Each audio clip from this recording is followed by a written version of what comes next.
meus amigos, sexta-feira, altura para falarmos aqui um bocadinho de basquetebol.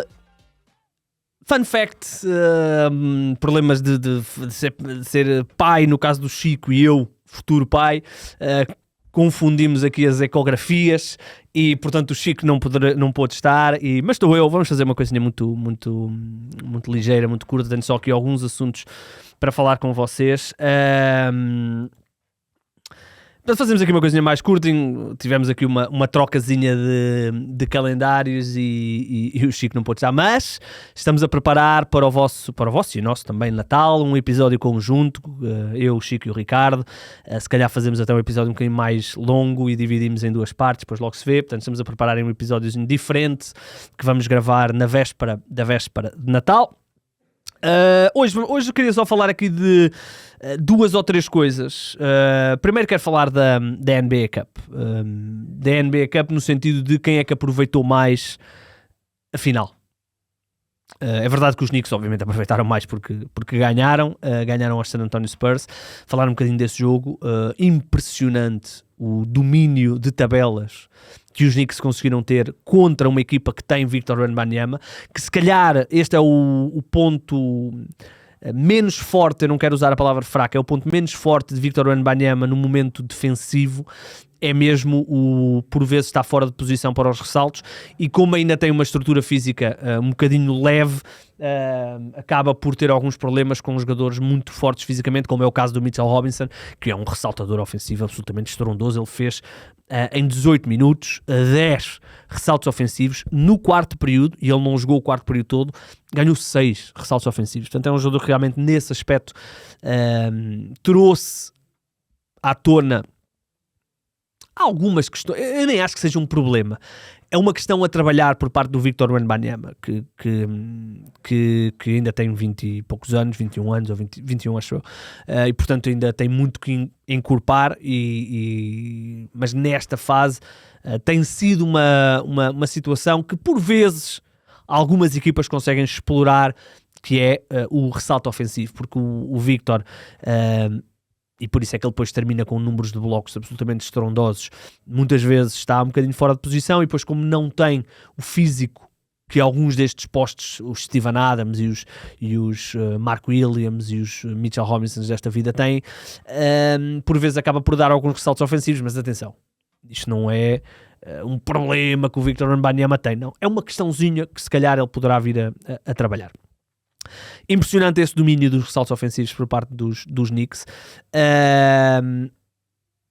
O Ricardo falou disto, o Ricardo Brito Reis falou disto no lançamento do jogo, que realmente a versatilidade que os Knicks agora apresentam é de notar. Naturalmente começa tudo com a bola na mão de Jalen Brunson, mas depois há uma série de segundas e terceiras ações. E outra coisa que eu tenho notado e que notei neste jogo, a primeira ação dos Knicks agora já não acontece tão tarde no shot clock, acontece mais cedo, o que permite fazer as coisas com mais à vontade e, caso seja preciso quebrar a primeira ação, as segundas e terceiras ações são também com mais tempo no cronómetro. Achei que é engraçado que eu durante o jogo estava a ver o jogo e estava a pensar, olha, se calhar o quarto período vai ser difícil para os Knicks, porque os Knicks estão a sobrecarregar, entre aspas, os 5, 6 jogadores principais, e quando vier o quarto período, os jogadores dos Spurs principais vão estar mais frescos. Mas os Knicks contaram com um banco muito interessante, com o Tyler Kolek, que fez uma excelente... Aliás, ainda ontem fez um jogo incrível. Os Knicks já jogaram ontem e ele fez, se não estou em erro, um duplo-duplo, com 11 assistências, se não estou em erro. E o Jordan Clarkson também com alguns triplos importantes, e o Mitchell Robinson que eu já falei. Continua a ser muito impressionante para mim do lado dos Spurs o Stephen Castle.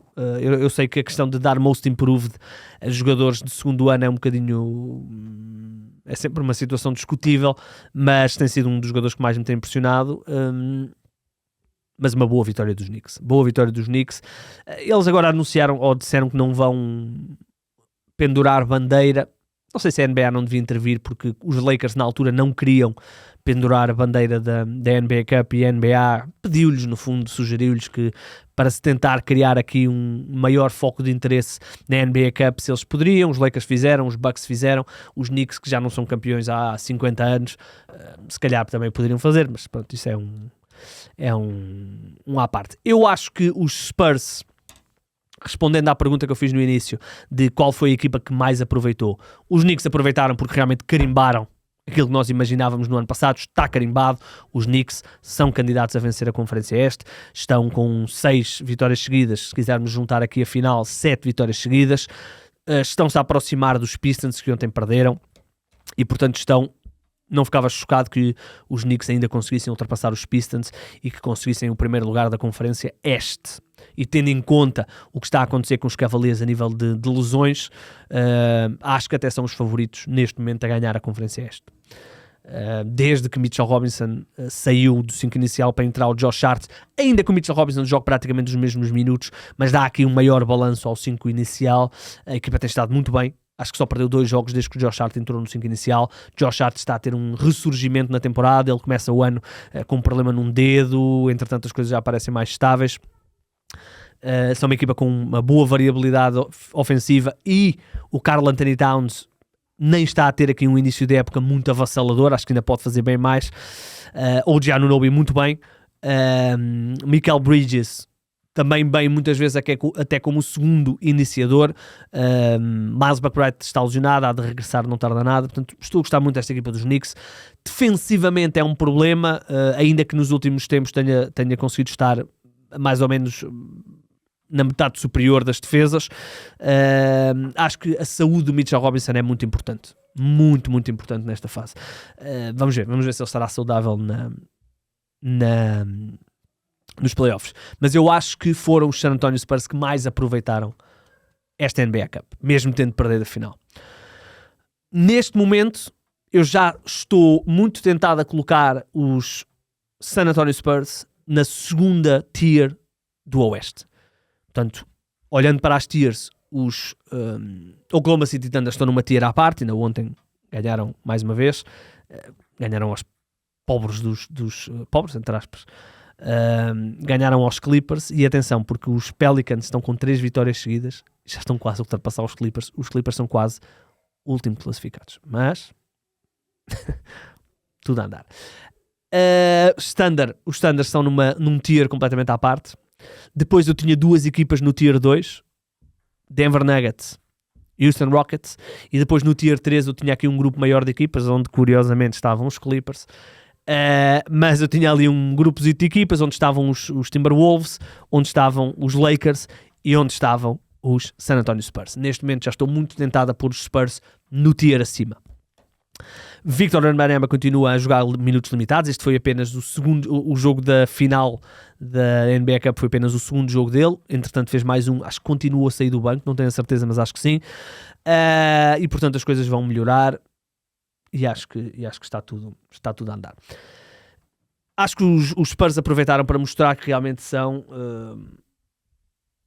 se calhar, um tier acima daquilo que nós achávamos. Tenho gostado, gostei. Ora bem, algumas outras notas.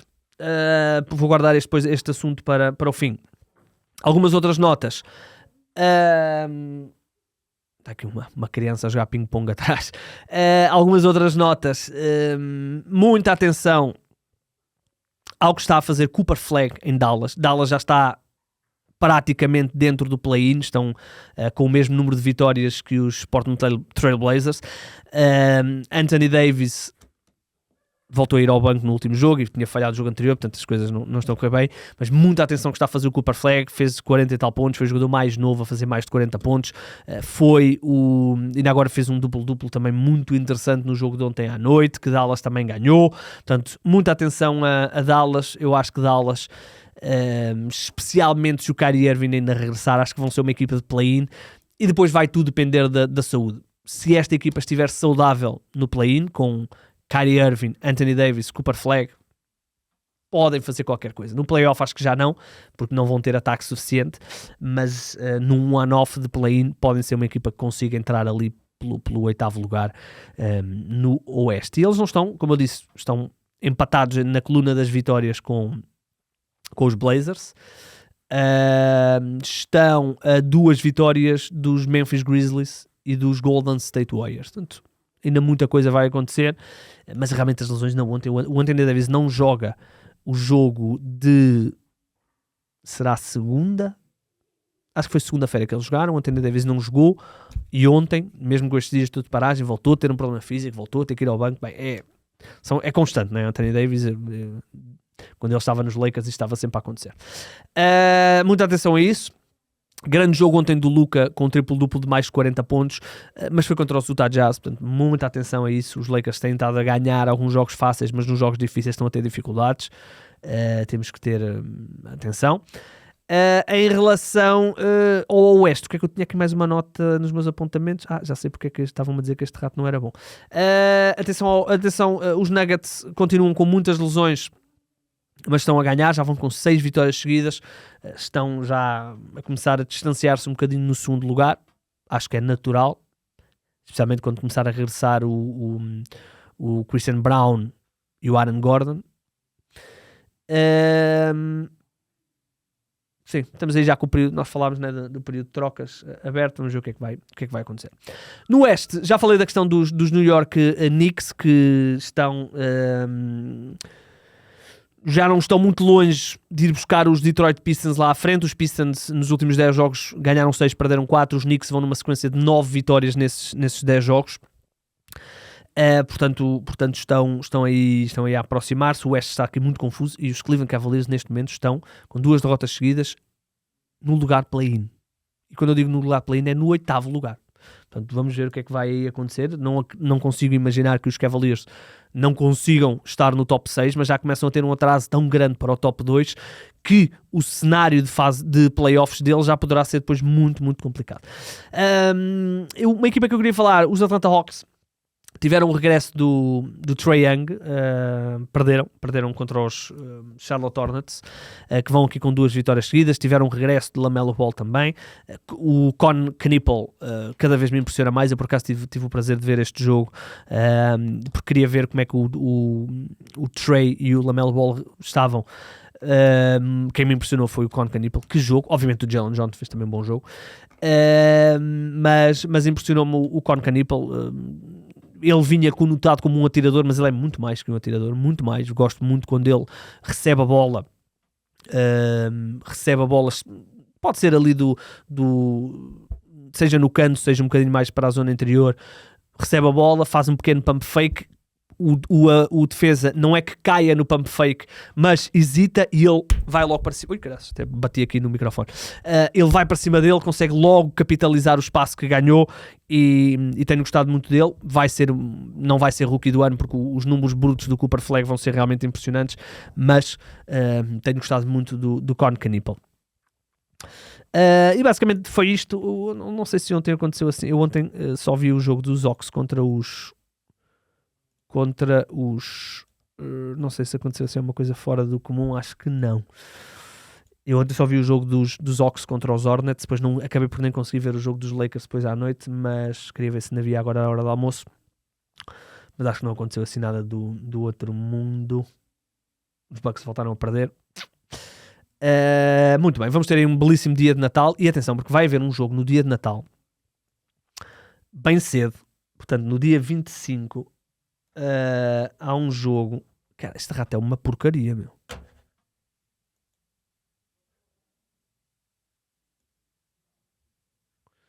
No dia 25, queria-vos só dizer...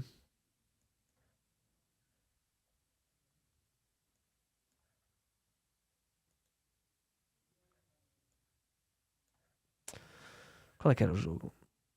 Há um jogo no dia de Natal, que acho que é dos mais cedo, que é talvez o mais interessante. Eu acho que é Spurs Rockets. Não tenho a certeza do que estou a dizer, mas eu acho que é Spurs Rockets. Que estupidez. Estou a ver aqui no computador com este rato miserável, e posso ver aqui no telemóvel. Posso ver aqui no telemóvel muito mais rápido. Não é Spurs Rockets. Spurs Thunder. Exatamente. Desculpem, era exatamente. Um jogo às 7h30, depois de um Cavaliers Knicks. Portanto, um dia de Natal brutal. Cavaliers Knicks, Spurs Thunder, Mavericks Warriors, Minnesota Timberwolves, Denver Nuggets e os Rockets com os Lakers. Esse é a 1h. O último jogo é os Minnesota Timberwolves com os Lakers. Dia de Natal brutal. Eu adoro o dia de Natal. Papo estes joguinhos todos. E, portanto, depois teremos aí que falar sobre isso. Qual era o outro assunto que eu queria falar? Deixa-me só beber aqui um bocadinho de água. O Adam Silver, o comissário da NBA, ele fala algumas vezes por ano, dá algumas conferências de imprensa. Normalmente é jogo All-Star, antes da final da NBA Cup, antes do início da época, e ali também na altura das finais, ele dá sempre alguns assuntos. E achei muito interessante o que ele disse sobre expansão. Duas coisas que eu achei interessantes. A questão dos Miami Heat, dele ter dito que a Liga está a ver se consegue compensar os Heat por causa da questão do Terry Rozier. Eu não acredito que eles vão dar uma pique de volta aos Miami Heat, mas acho que vão permitir aos Heat certamente trocar Terry Rozier, ou seja, trocar o contrato de Terry Rozier.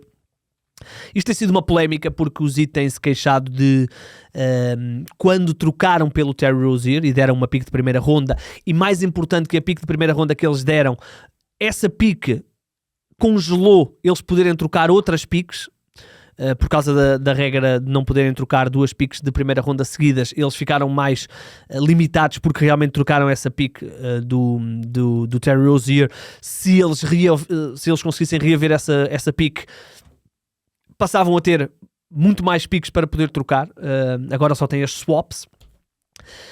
Portanto, os Miami têm-se queixado. Porquê? Porque quando eles fazem a troca, a Liga já sabia que o Terry Rozier estava a ser investigado e não lhes disse nada. Nem a Liga, nem os Charlotte Hornets disseram aos Heat que, atenção, que há aqui uma situação que envolve o Terry Rozier.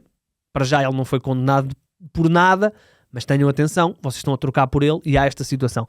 Ninguém disse nada aos Heat, que foram depois apanhados de surpresa com toda esta situação e situações até mais graves do que propriamente o desporto em si. Ele está a ser acusado de coisas bem graves. Portanto, os Heat, o Adam Silver reconheceu que as coisas não foram justas para os Heat e disseram que estão a estudar a situação. Não acredito que vão dar a pique de volta aos Heat, mas acho que parece-me óbvio que vão permitir aos Heat trocarem, caso eles consigam, o contrato do Terry Rozier.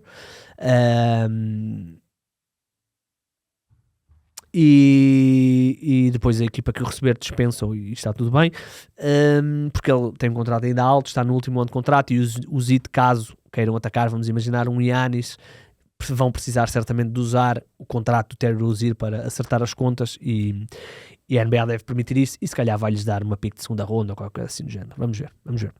O que ele disse sobre expansão achei muito interessante, porque ele não fugiu.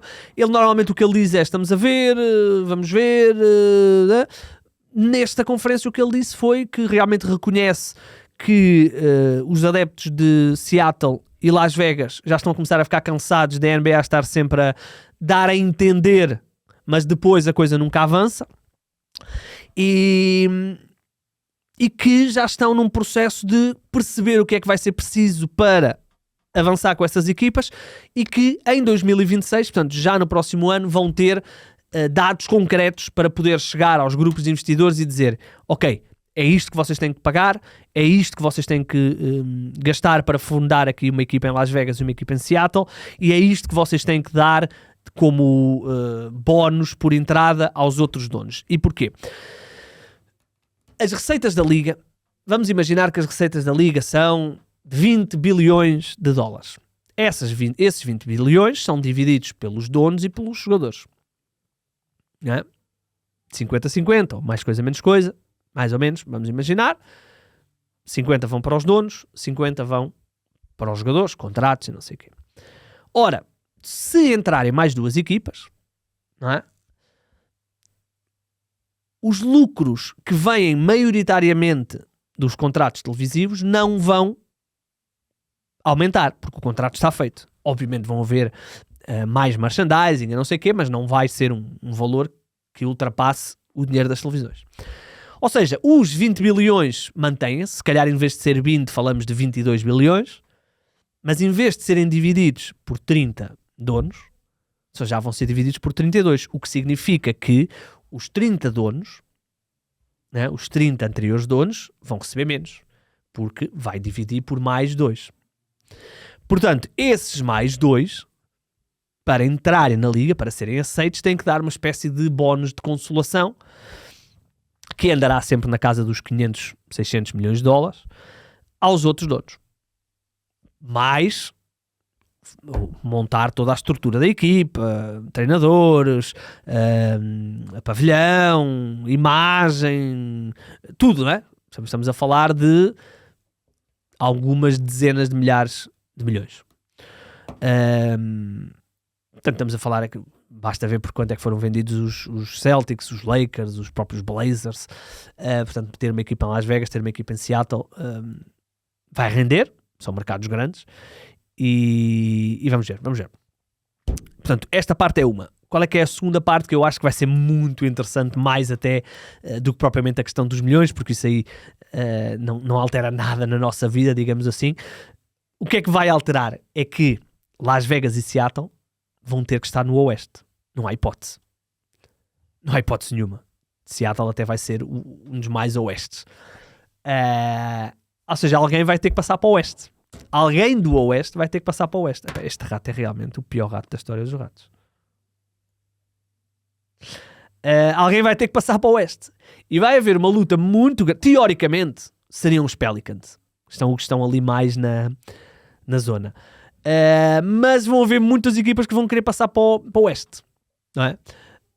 Sair do Oeste e ir para o Oeste. Portanto, vamos ver. Isso vai ser uma luta muito interessante. Não tenho dúvidas nenhumas que equipas como os Pelicans vão lutar muito para ir para o Oeste. Vou lutar muito mesmo. Deixem-me só ver aqui uma coisa. Só para NBA Cities. Desculpem, falei aqui à frente do micro. NBA Cities in Map.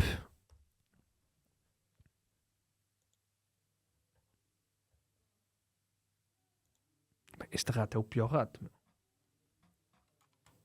Estes ratos, isto é ratos chineses, só pode ser.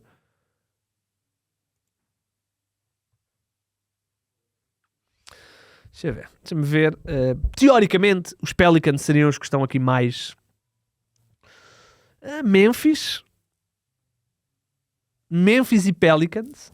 Os Memphis até seriam os que estão mais perto do Oeste. Portanto, há 3 equipas que estão... Portanto, olhando aqui para o mapa, eu tenho aqui o mapa à minha frente. Se eu dividir o mapa dos Estados Unidos a meio, há 3 equipas que estão mais para o Oeste do que para o Oeste. Minnesota, Memphis e Pelicans. Estas 3 equipas, não tenho dúvidas nenhumas que vão lutar para mudar do Oeste para o Oeste. O que faria mais sentido era Memphis até. Eu achava que era os Pelicans, mas não, é Memphis. É Memphis. Pelicans também não estão muito longe aqui de Atlanta. É impressionante, realmente.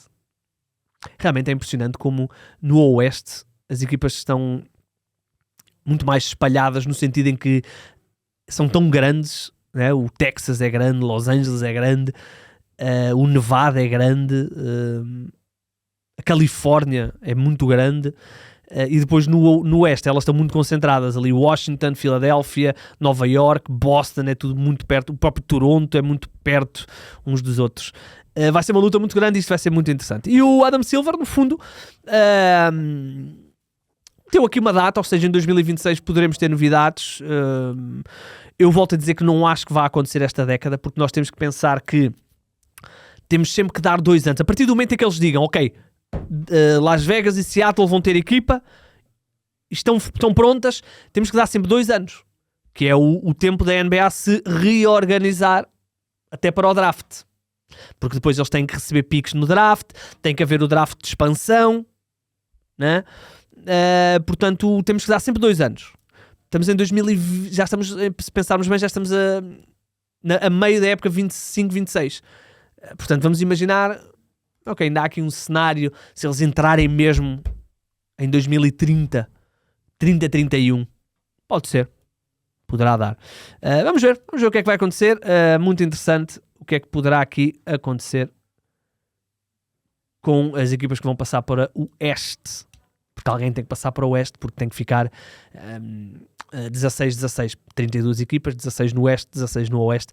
Vai ser uma luta muito interessante entre Memphis e Pelicans, entre os Grizzlies e os Pelicans, e acho que Minnesota, porque Minnesota é muito perto de Chicago e de Milwaukee. Portanto, vamos ver o que é que vai acontecer. Ora bem, episódio mais curtinho. Quanto tempo é que temos? 25, perfeito, está perfeito. Fizemos aqui um episódio um bocadinho mais desenrascado. Muitos bons jogos.